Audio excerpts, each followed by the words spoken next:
আজ ওয়েস্ট বেঙ্গল বোর্ডের ক্লাস 9-এর প্রথম চ্যাপ্টার রিয়াল নাম্বার বা বাস্তব সংখ্যা সম্পর্কে আলোচনা করছি।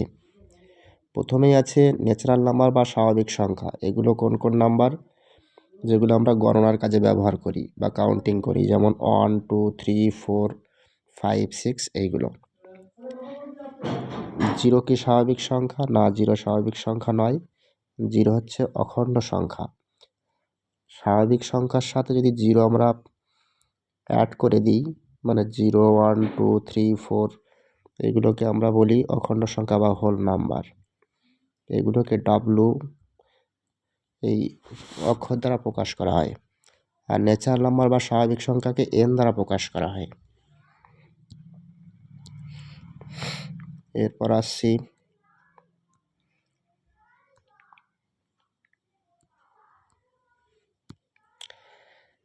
পূর্ণ সংখ্যা। পূর্ণ সংখ্যাটা কি? 0 plus minus 1 plus minus 2 plus minus 3, এইগুলো হচ্ছে আমাদের পূর্ণ সংখ্যা বা ইন্টিজার্স। এগুলোকে ক্যাপিটাল জেড দিয়ে প্রকাশ করা হয়। আর ধনাত্মক পূর্ণ সংখ্যাগুলো হলো 1, 2, 3, এইগুলো ধনাত্মক পূর্ণ সংখ্যা। আর ঋণাত্মক পূর্ণ সংখ্যা হলো -1, -2, -3, এইগুলো হচ্ছে ঋণাত্মক পূর্ণ সংখ্যা।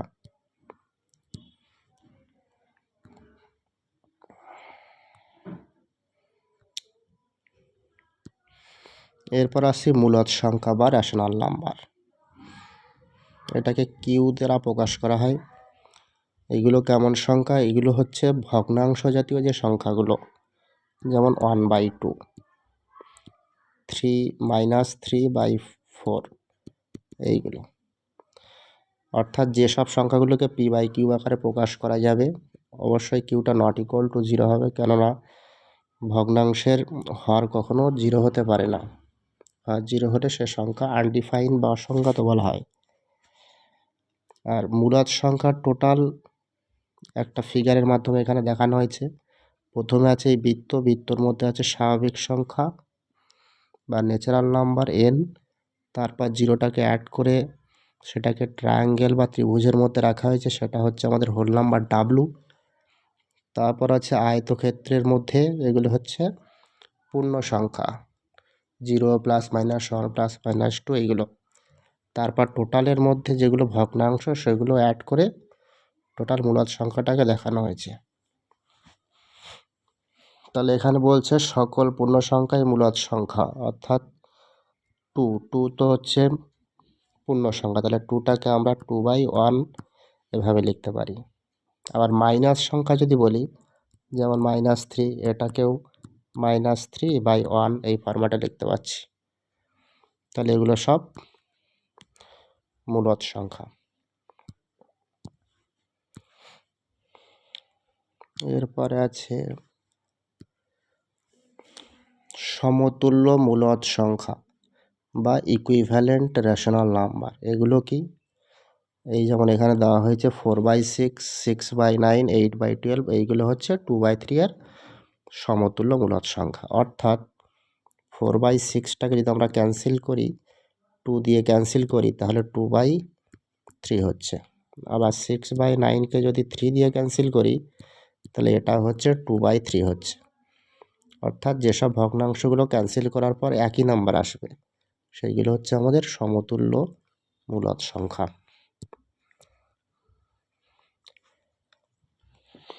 এরপর স্বাভাবিক সংখ্যাগুলোকে সংখ্যা রেখার মাধ্যমে দেখানো হয়েছে। 1, 2, 3, 4, 5, 6 এভাবে দেখানো হয়েছে। অখণ্ড সংখ্যা, সেটাকেও সংখ্যা রেখায় বসানো হয়েছে। স্বাভাবিক সংখ্যার সাথে জিরোটা এখানে অ্যাড করা হয়েছে। তারপর আসছে পূর্ণ সংখ্যা। জিরোটাকে মিডিলে রেখে এদিকে ডান দিকে ধনাত্মক পূর্ণ সংখ্যা 1, 2, 3 করে, আর বাম দিকের সংখ্যাগুলো -1, -2, -3, -4, এগুলো হচ্ছে নেগেটিভ ঋণাত্মক সংখ্যা, এগুলো পজিটিভ ঋণাত্মক সংখ্যা।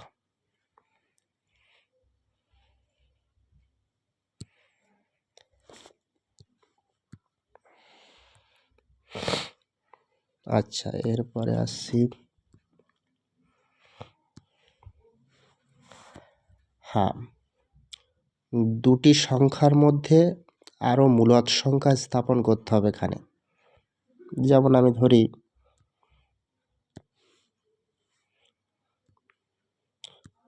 1 আর 2 এর মধ্যে মূলদ সংখ্যা বসাবো।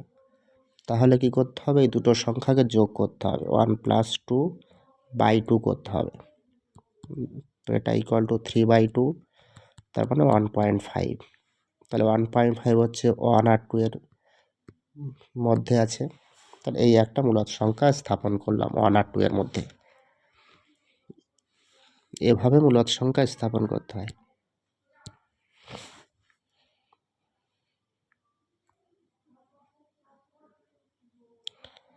আচ্ছা, এরপরে আসছি, এই যেমন 1/7 ও 1/6 এর মধ্যে একটি মূলদ সংখ্যা লিখতে হবে। তাই দুটো সংখ্যাকে আগে প্রথম প্লাস করে /2 করা হয়েছে, সেটাই হচ্ছে যে নাম্বারটা পাওয়া যাচ্ছে, সেটাই ওই দুটো মূলদ সংখ্যার মধ্যে অবস্থিত।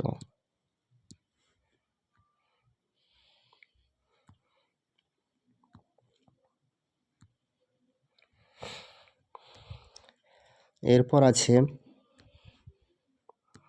অমূলদ সংখ্যা। অমূলদ সংখ্যা কোনগুলো? যে সংখ্যাগুলোকে p/q আকারে প্রকাশ করা যাবে না, সেগুলো হচ্ছে অমূলদ সংখ্যা। যেমন √2, √3, √5 এইগুলো, বা এইরকম টাইপের সংখ্যা দশমিকের পরে যেগুলো মানে ইচ্ছামতোভাবে বাড়বে আর কি, যে সংখ্যাগুলো পৌনঃপুনিক নয় আর কি, সেইগুলো ইনফাইনাইট ভাবে বাড়বে।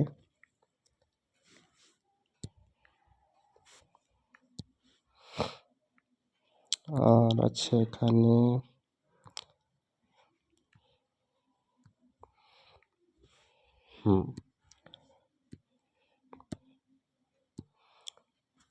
অমূলদ সংখ্যা √2। √2কে কিভাবে আমরা সংখ্যা রেখায় স্থাপন করব,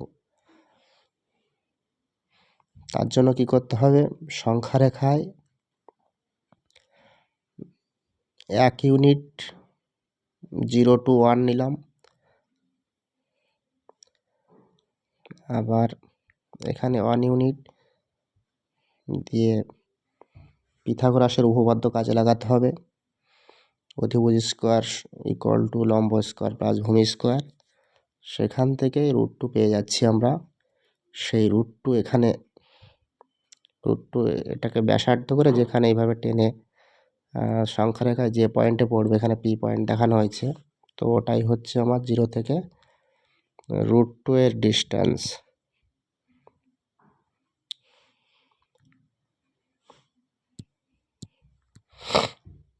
একই রকমভাবে √3 বা √5ও দেখানো যাবে।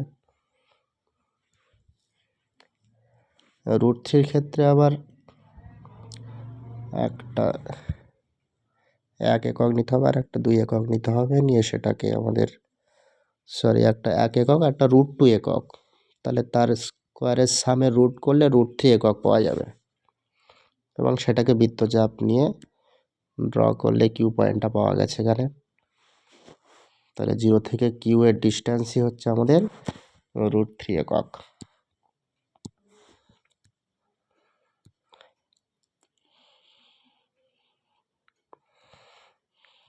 তাহলে এখানে থিওরি পার্ট আর কি আছে,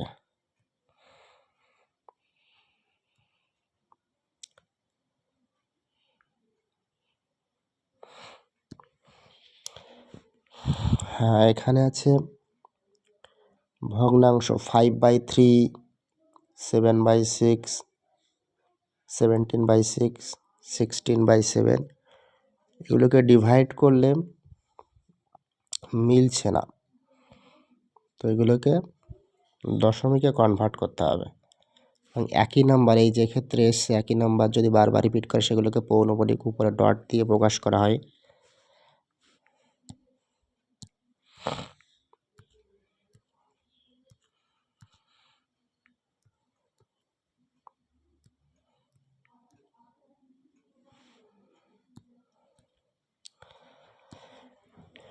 এখানে সমস্ত বাস্তব সংখ্যাকে ছকাকার দেওয়া হয়েছে।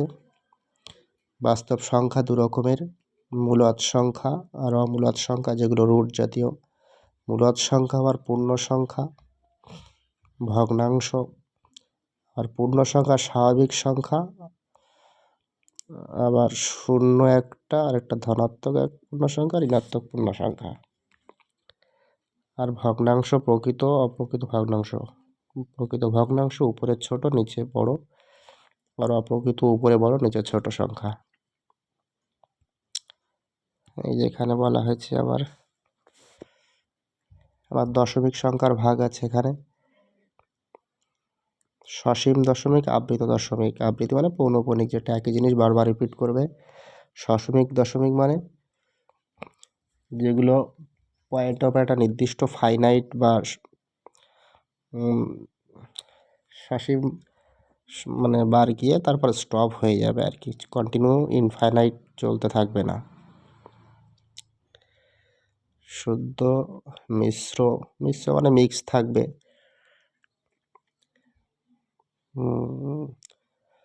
তো এইগুলো আমাদের এখানে টোটাল সব ভাগগুলো দেখা হয়েছে, এগুলো দেখতে হবে।